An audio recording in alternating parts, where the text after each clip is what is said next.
Assalamualaikum warahmatullahi wabarakatuh. Eh, Baiklah, kali ini kita akan coba membahas tentang kewenangan MK selanjutnya, yaitu tentang pembubaran partai politik. Nah, ini adalah kewenangan MK yang seringkali dikatakan oleh eh, oleh berbagai pihak,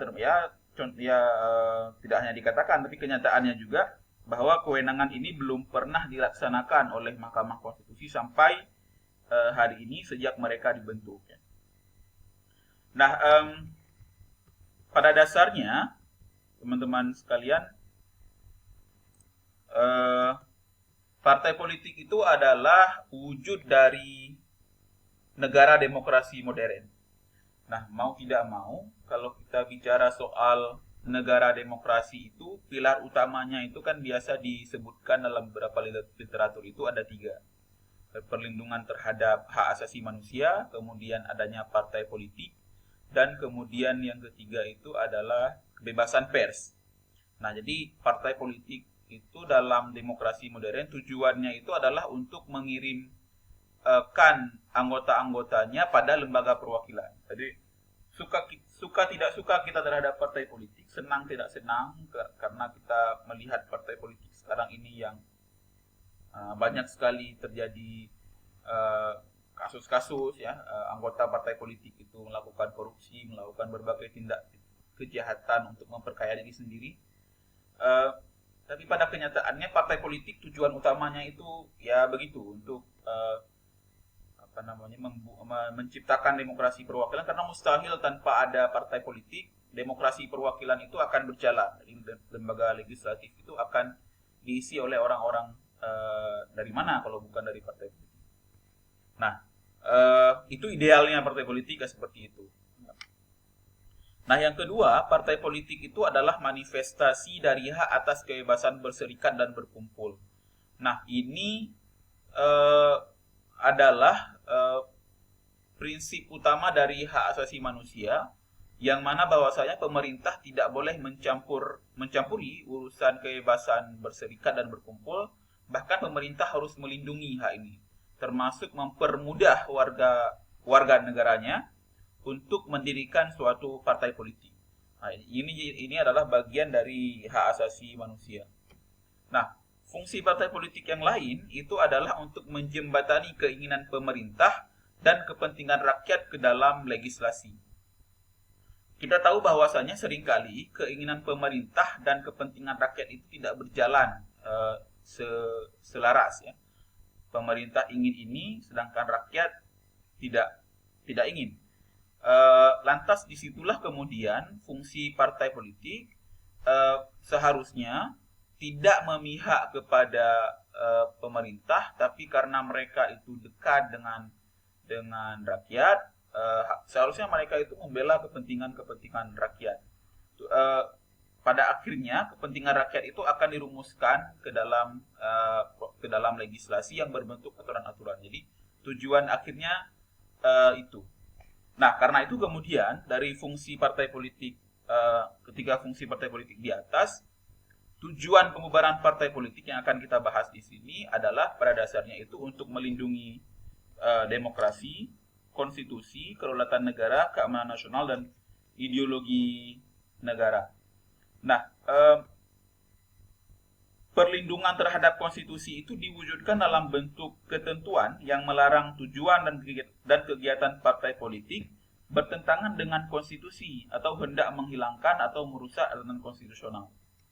Nah, jadi pembubaran partai politik, tatkala suatu partai politik itu sudah melanggar konstitusi, maka harus ada tindakan khusus bagi mereka, karena pada dasarnya mereka telah merusak tatanan konstitusional yang telah disepakati oleh para pendiri bangsa Indonesia. Nah, selanjutnya ada 3 kategori pembubaran partai politik. Yang pertama itu adalah membubarkan diri atas keputusan sendiri, kemudian menggabungkan diri dengan partai politik lain, Dan yang ketiga, dibubarkan berdasarkan keputusan otoritas negara karena ada aturan baru atau kebijakan negara. Nah, ini kita belum masuk spesifik ke Indonesia, ini baru prinsip umumnya saja. Kalau kita lihat ada 3 model pembubaran partai politik, yaitu membubarkan diri atas keputusan sendiri, menggabungkan diri dengan partai politik lain, dibubarkan berdasarkan keputusan otoritas negara karena ada aturan baru atau kebijakan negara.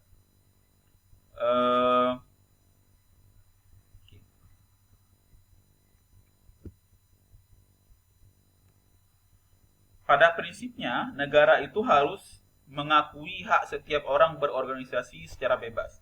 Nah, tadi saya sebutkan di awal bahwasanya mendirikan partai politik itu merupakan hak setiap warga negara. Karena itu, negara harus mengakui hak setiap orang tersebut untuk berorganisasi secara bebas. Tidak boleh ada kebijakan negara ataupun aturan yang dibuat oleh negara untuk menghalang-halangi orang untuk berorganisasi. Kecuali dalam hal organisasi itu nanti itu sudah bertentangan dengan konstitusi, tidak mengakui demokrasi atau sudah mengancam keamanan nasional, ya, mengacaukan ideologi negara dan sebagainya.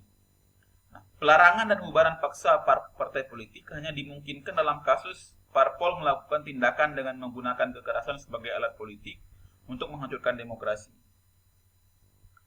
Pembubaran tidak dapat dilakukan, pembubaran partai politik maksudnya tidak dapat dilakukan atas dasar tindakan individu tanpa mandat dari partai. Nah, tidak bisa kemudian kita melihat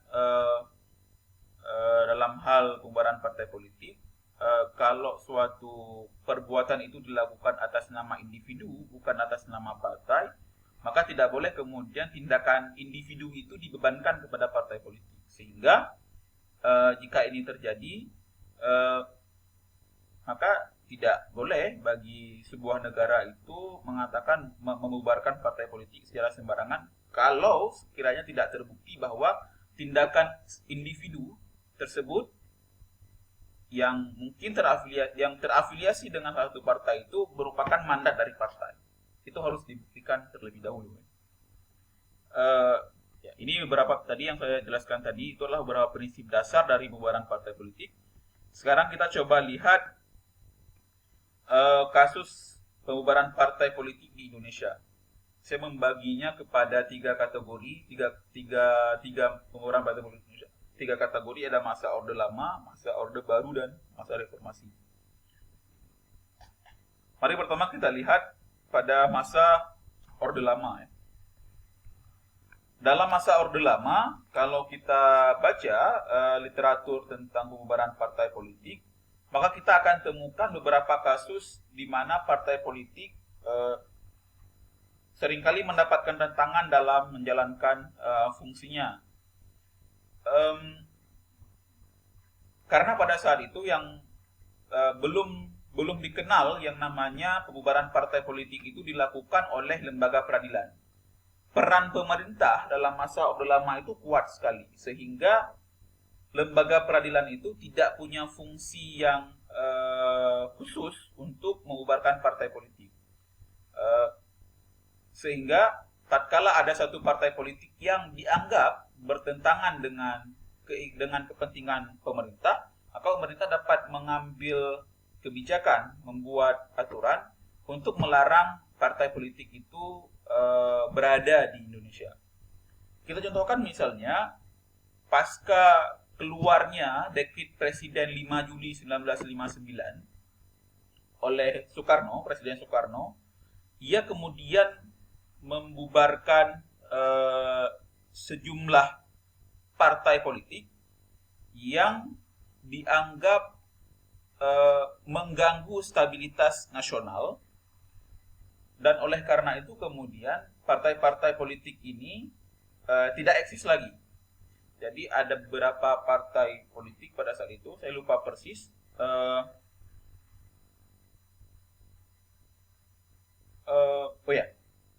pasca dekret itu ada Partai Masyumi dan Partai Sosial Indonesia, Partai Sosialis Indonesia,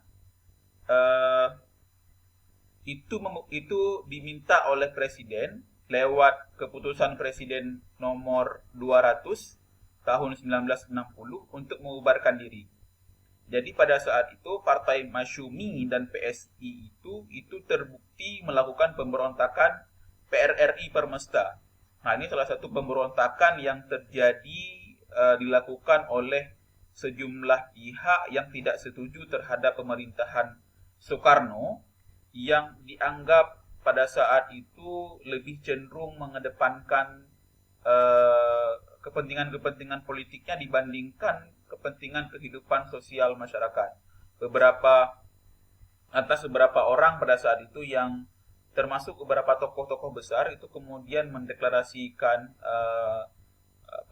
PRRI, kemudian mereka melakukan perlawanan terhadap pemerintahan yang sah. Beberapa orang yang terlibat dalam PRRI ini adalah orang-orang anggota partai politik Masyumi dan PSI yang kemudian tatkala itu diketahui oleh Soekarno, partai-partai tersebut diminta untuk membubarkan untuk membubarkan diri. Nah, tahun 1966 ini tatkala transisi antara pemerintahan Soekarno menuju pemerintahan Soeharto atau Orde Baru, itu juga keluar yang namanya TAP MPRS nomor 25 tahun 66. Ini yang buatnya itu adalah MPR, karena pada saat itu kewenangan Soekarno sebagai presiden itu sudah tidak ada lagi, sudah dipegang oleh militer, oleh Soeharto. Karena pasca peristiwa G30S tahun 65, kewenangan Presiden Soekarno mulai dilucuti pelan-pelan.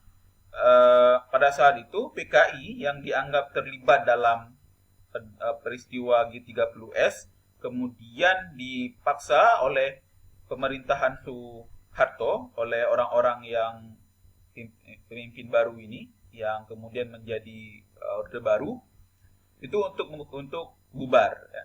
Jadi mereka dibubarkan lewat TAP MPRS nomor 25 tahun 66. Nah, jadi ini proses pembubaran parpol pada masa Orde Lama. Pada saat itu penting digaris bawahi, belum ada lembaga peradilan. Jadi peran pemerintah itu sangat besar di situ. Nah, pada masa Orde Baru, kalau kita baca memang tidak terjadi pembubaran parpol seperti masa Orde Lama ya. Tetapi pada saat itu ada kebijakan khusus yang dikeluarkan oleh Presiden Soeharto untuk menyederhanakan partai politik karena dianggap sebagai sumber pertikaian yang mengganggu stabilitas. Nah, jadi kondisi fakta bahwa partai politik itu saling bertikai itu bukanlah satu fenomena baru di Indonesia, karena sudah lama terjadi dan inilah kondisinya. Seringkali pertikaian itu mengganggu stabilitas. Oleh Presiden Soeharto kemudian berbagai partai politik yang ada itu kemudian ditekan untuk disesuaikan, tujuannya untuk menyesuaikan diri dengan kebijakan Orde Baru. Misalnya PNI, satu partai yang kritis terhadap pemerintahan Soeharto itu dibekukan. Partai Masyumi yang notabene dihuni oleh orang-orang yang pro terhadap terhadap kelompok-kelompok Islam, banyak dihuni oleh orang-orang Muhammad Natsir dan sebagainya dan kawan-kawannya itu kemudian dipaksa untuk ganti nama. Sehingga pada saat itu hanya tersisa 10 partai politik di Indonesia di masa awal Orde Baru. Sebelum kemudian pada akhirnya hanya tersisa 3 partai politik, yakni Golkar, PDIP, dan P3.